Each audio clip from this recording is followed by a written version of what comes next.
احمد حسین الشر معروف به ابو محمد جولانی که بیشتر به عنوان فرمانده جبهه النصره شناخته می شود، نقش کلیدی در هدایت جبهه تحریرالشام و حفظ قدرت آن در برابر چالش‌های داخلی و خارجی ایفا کرد. گروه هیئت تحریرالشام از جبهه النصره به وجود آمده است. گروه جبهه النصره در سال 2012 به عنوان شاخه از القاعده در سوریه تأسیس شد و به سرعت به یکی از گروه‌های اصلی در سوریه قرار گرفت. نام مستعار جولانی از نامهای بلند جولان گرفته شده که توسط رژیم صهیونیستی در جنگ 1967 به اشغال و ضمیمه خاک آنها درآمد. پدر جولانی در یکی از ادارات دولتی دیرالزور سوریه مشغول به کار بود. جولانی نیز در همین شهر به دنیا آمد. او در اوایل نوجوانی همراه خانواده‌اش به شهر اصلی خود یعنی ادلب نقل مکان کرد و دیپلم خود را در آنجا گرفت. سپس وارد دانشکده پزشکی شد و 2 سال در رشته پزشکی تحصیل کرد.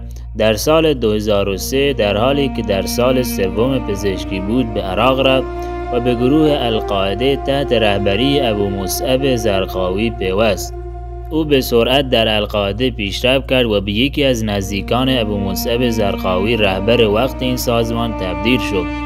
پس از کشته شدن زرقاوی در یکی از حملات هوایی آمریکا در سال 2006 جولانی عراق را ترک کرد و مدتی کوتاه در لبنان به گروه مسلح جند شام کمک‌های لوجستیکی ارائه داد. او سپس به عراق بازگشت، اما این بار توسط ارتش آمریکا دستگیر شد و به اردوگاه بوکا منتقل شد. جولانی در زندان به آموزش زبان عربی فصیح به زندانیان دیگر پرداخت و محبوبیت زیادی کسب کرد. پس از آزادی از زندان بوکا در سال 2008 جولانی فعالیت‌های نظامی خود را از سر گرفت و این بار در کنار ابوبکر بغدادی رهبر وقت داعش به فعالیت پرداخت. او به سرعت در جنگ‌ها برجسته شد و به عنوان فرمانده عملیات داعش در نینوا منصوب شد. در سال 2011 جولانی نقش مهمی در برنامه ریزی برای تأسیس شعبه‌ای از داعش در سوریه ایفا کرد. او بر تشکیل گروهی به نام جبهه النصره نظارت داشت. این گروه به عنوان شاخه سوری داعش تحت رهبری ابوبکر بغدادی عمل می‌کرد و ابوبکر بغدادی نیز با تأمین جنگجو، سلاح و پول به جولانی کمک می‌کرد. جولانی در ژانویه 2012 به عنوان امیر جبهه النصره منصوب شد. در همان زمان وزارت خارجه آمریکا جبهه النصره را یک سازمان تروریستی اعلام کرد و آن را نام مستعار جدیدی برای القاعده عراق که به نام دولت اسلامی عراق یا همان داعش شناخته می‌شد را قرار داد. تحت رهبری جولانی النصره به تدریج به یکی از قدرتمندترین گروه‌های جهادی در سوریه تبدیل شد.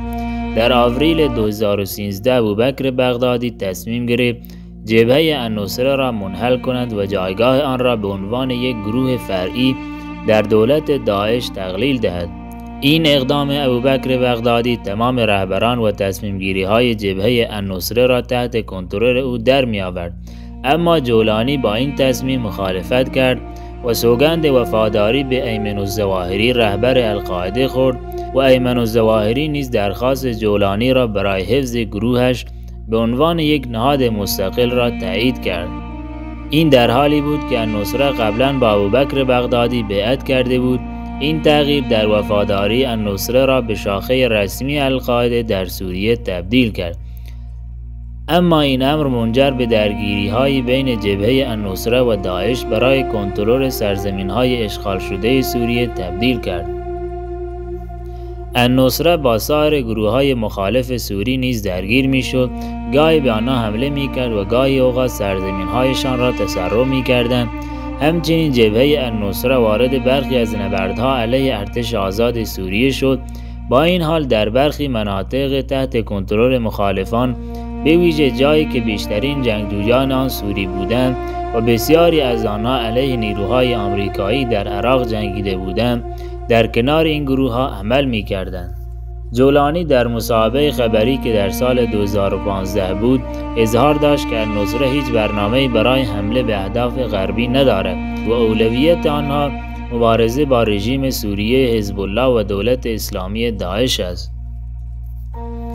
هنگامی که جولانی در مورد برنامه‌های النصره برای سوریه پس از جنگ پرسیده شد، او اظهار داشت که پس از پایان جنگ، قبل از اینکه هر کسی به فکر ایجاد یک دولت اسلامی باشد، با تمام گروه‌ها در کشور مشورت خواهد شد. در 28 ژانویه 2016 جولانی در یک پیام صوتی اعلام کرد که جبهه النصره از این پس با نام جدید جبهه تحریر الشام شناخته خواهد شد. جولانی به حلب حمله کرد و خواست تا آن را به تصرف خود در بیاورد، اما نیروهای جولانی توسط ارتش سوریه، سپاه ایران، نیروهای هوایی روسیه و نیروهای حزب الله و سایر نیروهای جبهه مقاومت از حلب بیرون رانده شدند و به ادلب بازگشتند.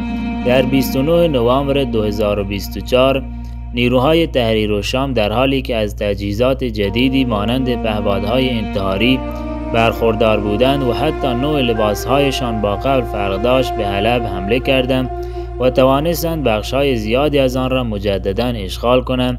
در عصر 9 آذر 2024 جولانی با یک خودروی شاسی بلند سفید وارد حلب شد تا جنگ را از نزدیک هدایت کند.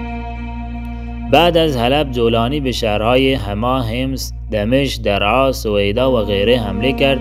بشار اسد وقتی دید که حکومت او دارد سقوط می کند و از طرف روسیه و ایران حمایت نمی شود، پا به فرار گذاشت.